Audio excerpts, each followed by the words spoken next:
Welcome to the future of space. My name is Daniel Fox. Today we have our guest is Ben Haldeman. He's the founder and CEO of Lifeship. He's been in the space community industry for quite some time. He's an investor for Interstellar Lab, an investor for Humanity Inc., an investor for SpaceVR. Previous to all that, he was working for Planet.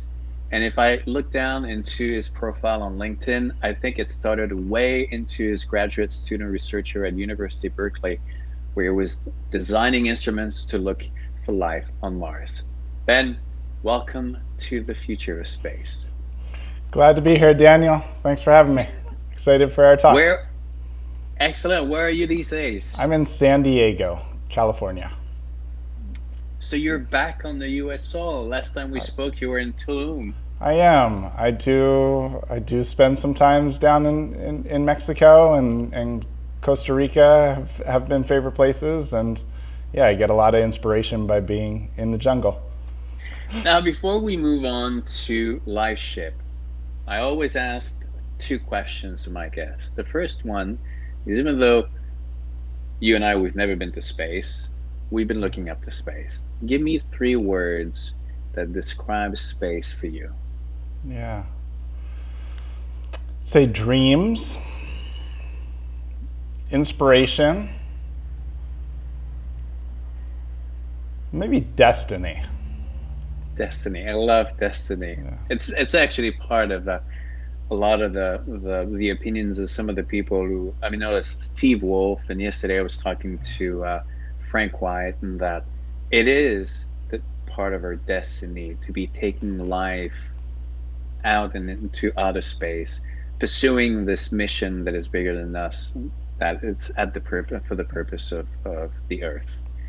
What do you think will be one of the biggest insights or teachings that going to space will give our species, humankind?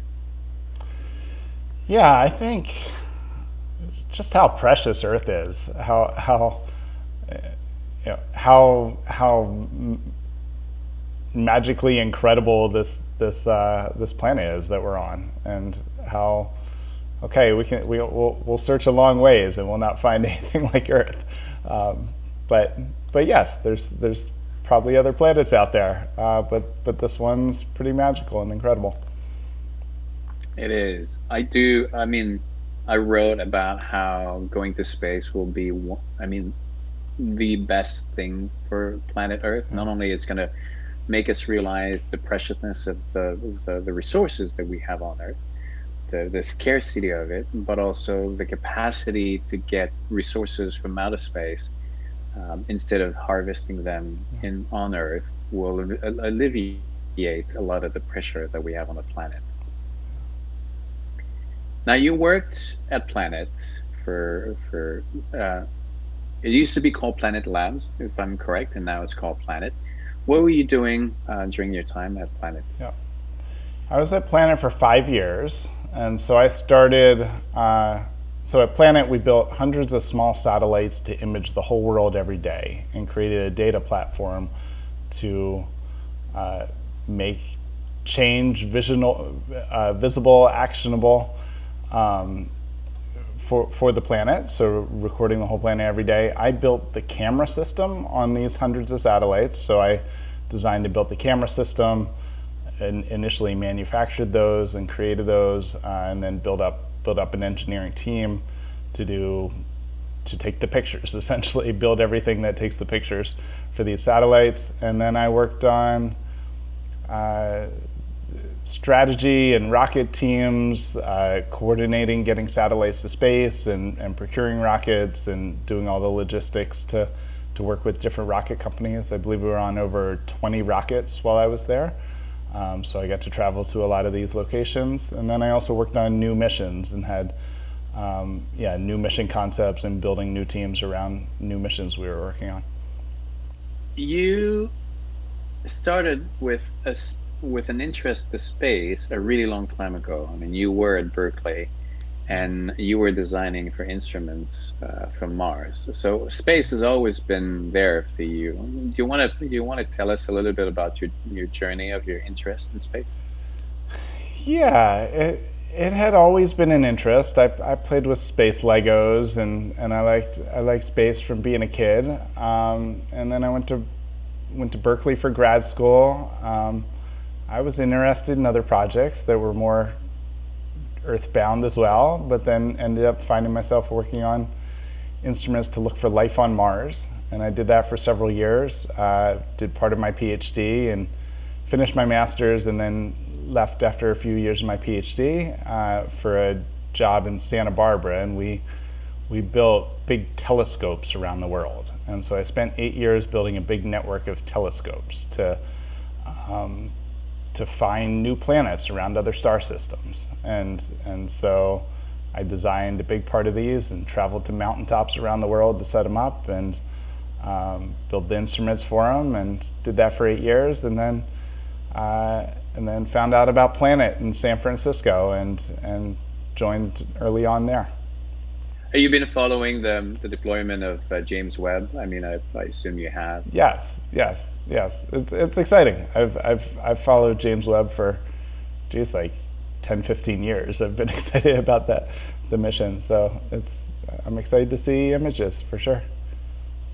It's Yeah. quite incredible the technology behind. I mean, sending a origami folded telescope up on the rocket with all the vibration and the G-force, and then after that it has to be deployed with like millimeter precision, and then it travels into this conceptual point in space. It's not a place that we've been to. It just mathematically makes sense, and then it's in orbit. Just the entire like aspect of it for me just blows my mind. Yeah. Incredible engineering.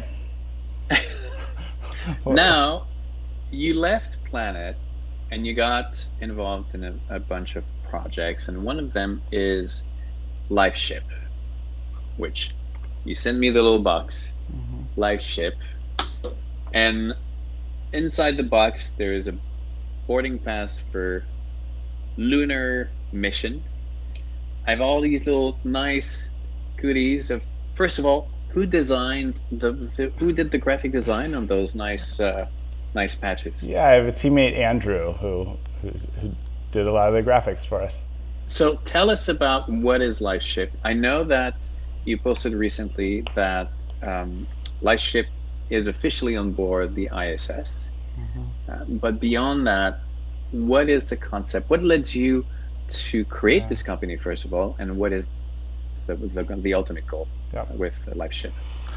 Yeah, so the big vision of LifeShip and how it came to me, I was down in the rainforest in Guatemala, and after taking some time off from Planet, and I went on this long 6-hour journey in the rainforest by myself, and was off the trails and just exploring and getting dirty and talking to the plants, and really just like very in touch with nature. I had just been at a yoga retreat, so I was very dropped in and present to nature. And yeah, the insights that came through were that all of life has cooperated to create and evolve humans with the intention that humans are here to spread the seeds of Earth outwards, and that the plants and the fungi and the animals are helping us to serve this bigger role for the Earth and the universe. And that became so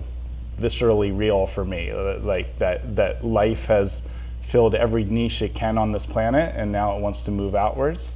And then through that, it came the role of spreading the seeds of life outwards. And so what we're doing is we're starting with little capsules of DNA to save the DNA of all different species of Earth and humanity off Earth. So it's the first off-world biobanks and a record of our planet, with the big vision of eventually sending these seeds to the stars, and maybe someday we'll even figure out how to create seeds that can grow new worlds and send those out there. And maybe that's even how we got here, is something else sent their seeds here. And so, yes, it's starting that trajectory towards expanding life outwards with the first step of space biobanks. Wonderful. I mean, everything that you said about the purpose of the human species and life, I mean, I totally agree. And I think a lot of people now are realizing this next frontier for the human species, in the same way that life has been evolving from single cell organisms to where we are today when our species came out of the oceans or came down from the trees, but it's always been pushing forward something new. And for the first time in 4.6 billion years, the planet has a species that has the capacity to export that knowledge, the life, to new places. So from the perspective of the planet, it's been waiting for this moment for a really long time. Um, you are on board. Well, the first DNA seed bank is on board ISS, correct? It is with NASA scheduled for launch on April 15th on a SpaceX rocket that has 4 astronauts aboard. And so Okay. our first biobank capsule is on that launch, and we'll go up to the International Space Station. And then we're on another mission to the moon that's around July this year. That one was already shipped, so you're not on that one, actually. Oh, And then we're on another mission to the moon with Firefly Aerospace. They're the lander, and SpaceX is the rocket, and that one is in 2023. And so okay. yours is next year. Next year. Yeah. So explain to us the process of how you went from the idea being in the jungle. Now you're going to be on the rocket, SpaceX rocket to the ISS. How complicated or what was the journey into putting these pieces together and connecting with NASA and SpaceX and getting, I assume, like an official astronaut to make the delivery, or to what's going to happen once it gets to the space station? Yeah. Yeah. So space is becoming a lot more accessible. There's companies that will send you still have to get approval from NASA, but it's a commercial company that will send our capsule to the space station as cargo, essentially.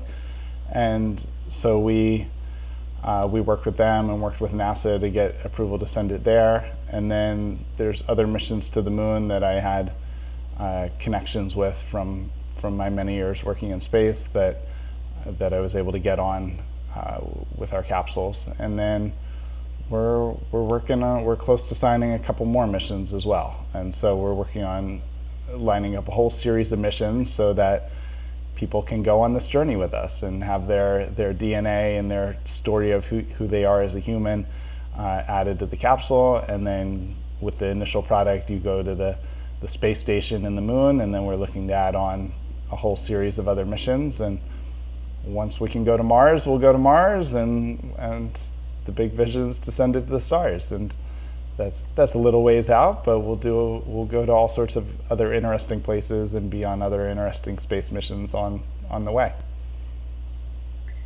So what happens once it gets to the space station? Does it get to be put into a little drawer and then opened in case of emergency, or on the moon when it's gonna land? Is there like a little time capsule is going to be dug into the moon, or so? What's the once on site? What happens? Yeah. So on the ISS, there's cargo lockers, and so it gets stored in a cargo locker, and it's labeled as a genetic capsule, and it's there if we need it. But it's, and then on the moon, it gets attached to the lander, and the lander is just a one-way journey. So the lander lands on the moon and stays there, and it stays attached to the lander. So it's a time capsule attached to this lander. And then, I see. yeah, and then Longer Go term, ahead. we could drill one into the surface and bury it, and it would last longer because that's more stable and protected um, from temperature cycles and from radiation. Um, and yeah, I think a thing I learned working on hundreds of satellites at Planet is it's the concept of agile aerospace, and that is to get something up there quickly and do a first iteration and then continue to improve over time, rather than trying to design the perfect biobank on the moon that will last a billion years the first time, but to get a capsule up there that will be a first backup and have the DNA of all different species and people, and then improve it over time. And so that's really our aim, is to continue to put more up there, and continue to improve the technologies as we go.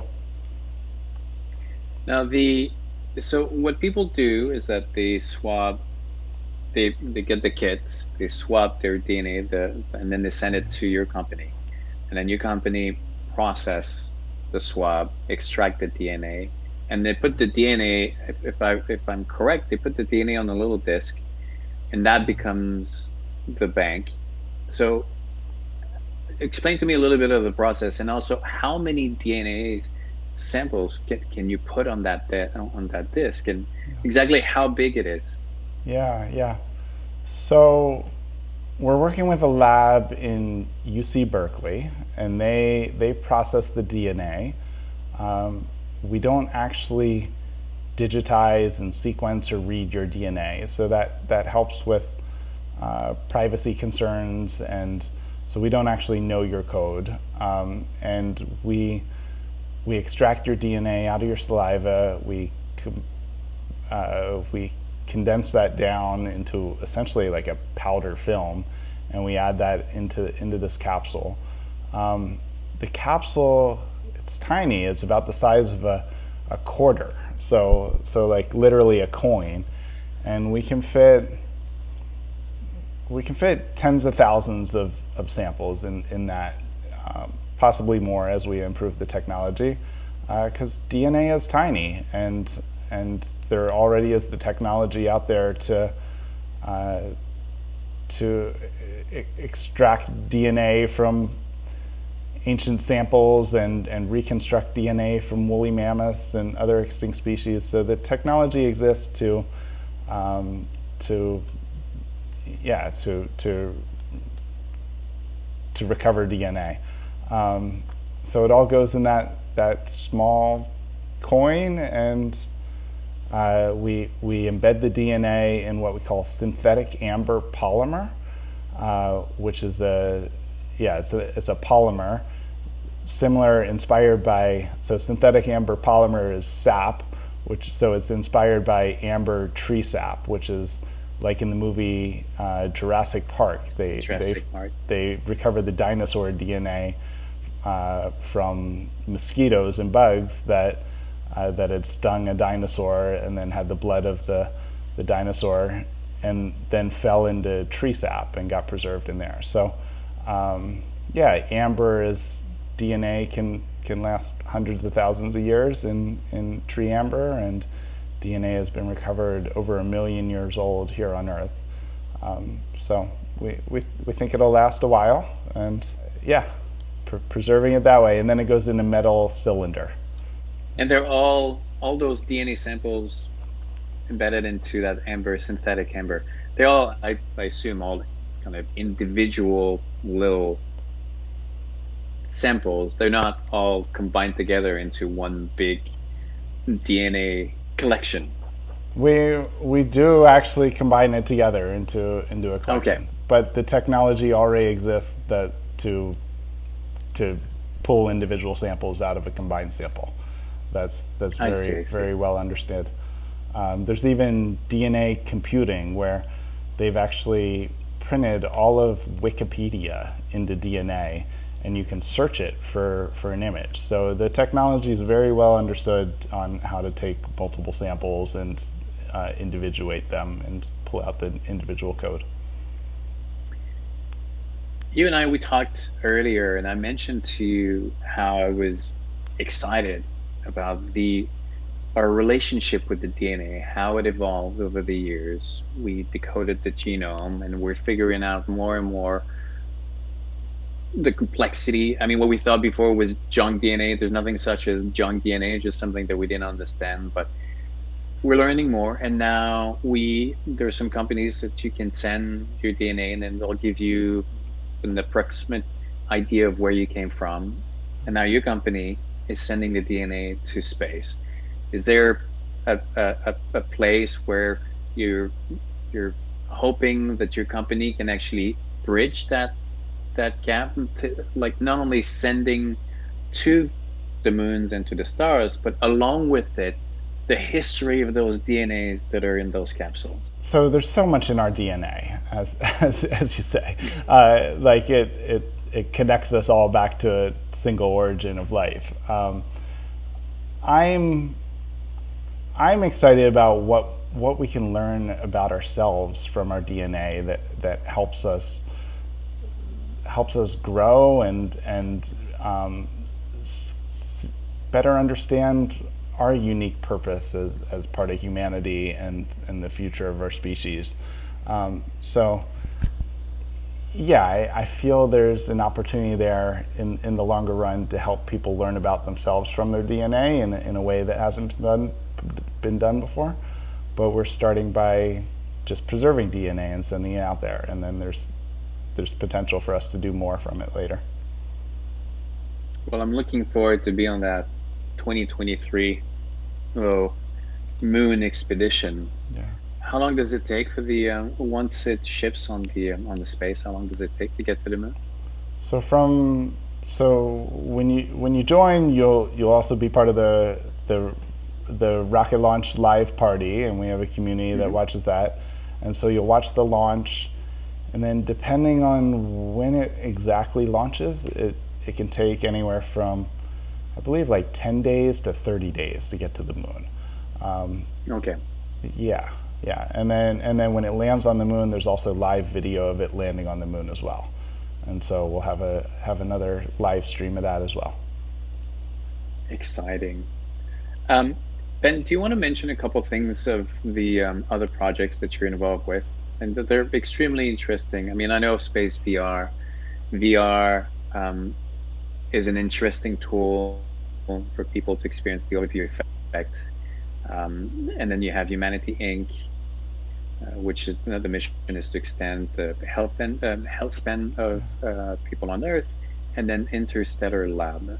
Can you go over all these different initiatives Sure. and explain a little bit more? Yeah, yeah. I'm excited about each of these. So, as you mentioned, Space VR, they've created a virtual reality goggle and headset experience that can be used in a float tank. So you float in a float tank in a meditative experience, and then you experience floating in space through a virtual reality experience. And so that that's an awesome project and company that I'm excited to be involved in a very small part. And then Humanity Inc. Humanity is an app on the iPhone that helps give you a score of how fast you're aging, or hopefully how slow you're aging, or even it can reverse your aging, and that's the goal. And so it does so by gamifying and tracking your health, your fitness, how you're eating, how you're sleeping, all different inputs of how you're doing as a human, and turning that into a score that helps you better understand how those impact your aging and your rate of aging. And then Interstellar Lab is I'm super passionate about sending life outwards and life spreading outwards. Interstellar Lab is building biopods, which are kind of like biospheres, and they're small pods.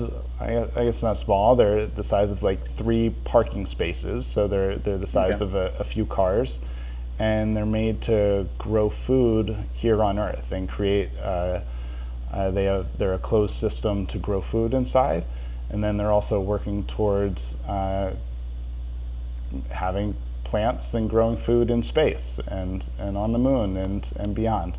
And so they're working on building out markets here on Earth to grow niche foods that you need specific ecosystems for, and then also doing that in space.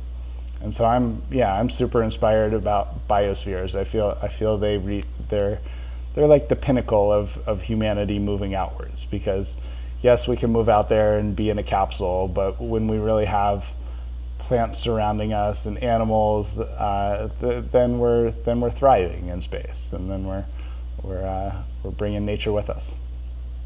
Absolutely. We're going over there because of nature. So it's a teamwork effort of both, I mean, ourselves, and we'll be bringing nature because we're its ambassador. Now, I'm a big fan of flotation tanks. I do it every time that I can. How One thing that I know is your head is in the water, it's salty, it's a bit complicated.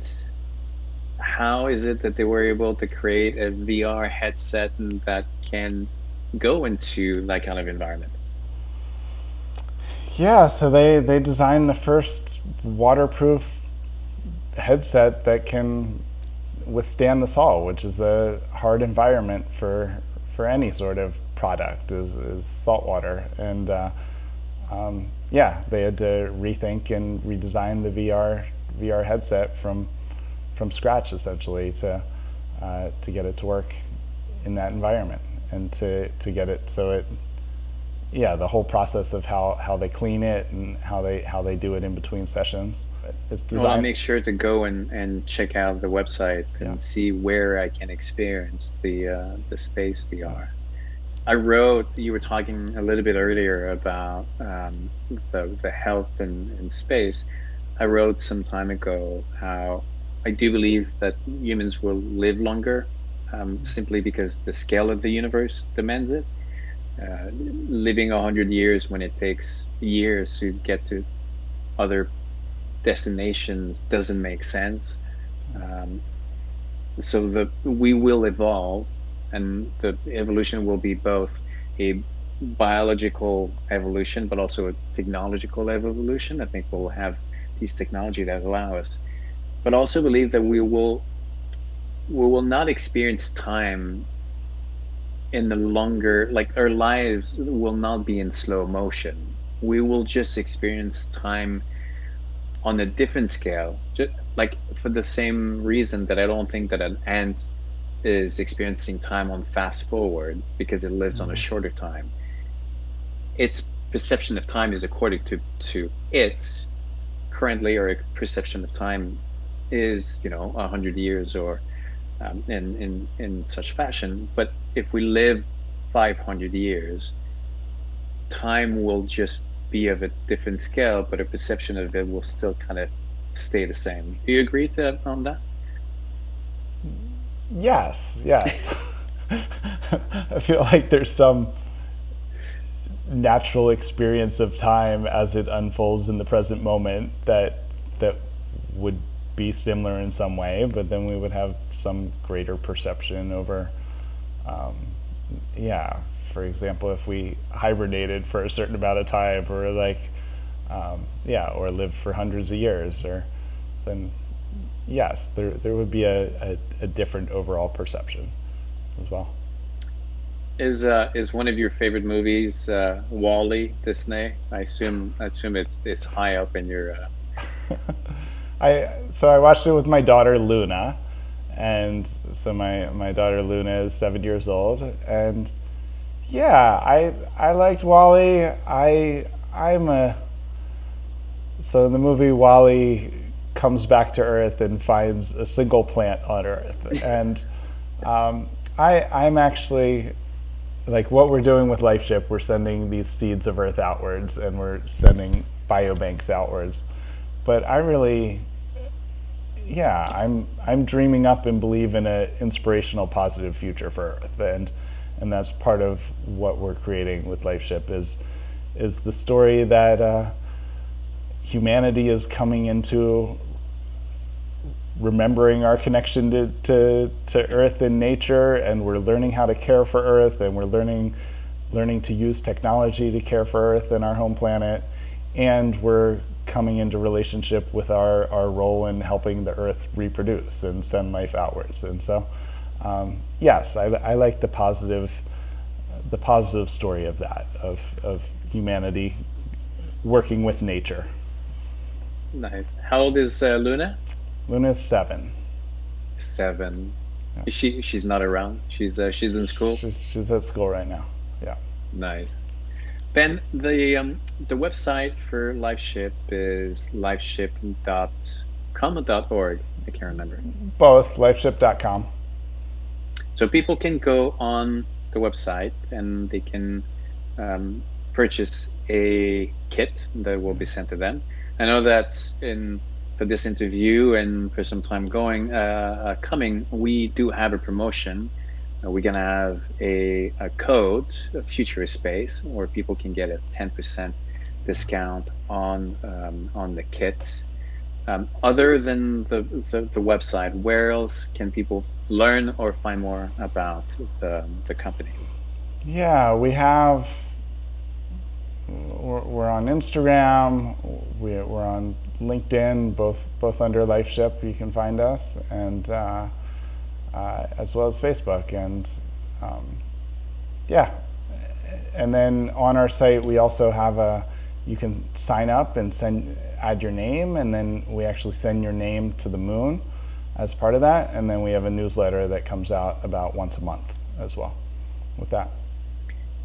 Have you had any weird requests, like a family that contacts you and said, we want our entire family together, or we want a group, or any bizarre requests that you can share? So we also have kits for dogs and pet, or any sort of pet as well. Really? We have families of like 8 people that send a few, like a dog and a cat and a bird as well. And yeah, they're super big fans and love it. But so you do, it's fun. It's interesting that you talk about animals, because my wife that was one of her first questions. Kobe was a big part of our lives. He passed away a little bit less than 18 months ago, but he's still extremely present. And when we started to do the swapping and the idea of sending our DNA to the moon, my wife was like, "We need to send Kobe. Can I put some hair? Can I give it to them too?" But you're telling me that it's also part of it. It's also part of the product that you offer.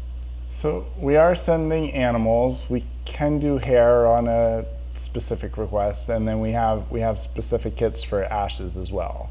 And so if it is someone or an animal that's passed away that you have cremated remains from, then we can include a little dash of that as well in it. Yeah. Nice. And it's all on the same website, lifeship.com. Yeah. Yes. All of it's there. Good. Ben, I'm excited. I got my little ticket. I got my badges. We got the explanation and everything, and I'm looking forward to be part of that trip. My wife and I, our DNA, and I'll make sure to promote it and then to follow it. And for the audience, again, we have the code, the future space. It will be in the comments, and if you put that code as you purchase the kit, it'll give you a 10% discount. Ben, any words of wisdom, parting words before we let you go? Thanks for having me, Daniel. I love what you're up to. I love, I love the common thread of nature and life expanding outwards, and then space being this tool of transformation and inspiration that connects us as humans and connects us to our exciting future beyond. Absolutely. And if people do encourage people to go for a walk in the forests. Yeah. You never know what you might come out with. Yeah, yeah. Be careful. You might get told to send seeds to the stars. Excellent. Ben, thank you so very much. You have a good day. Thanks, Daniel. Great being here.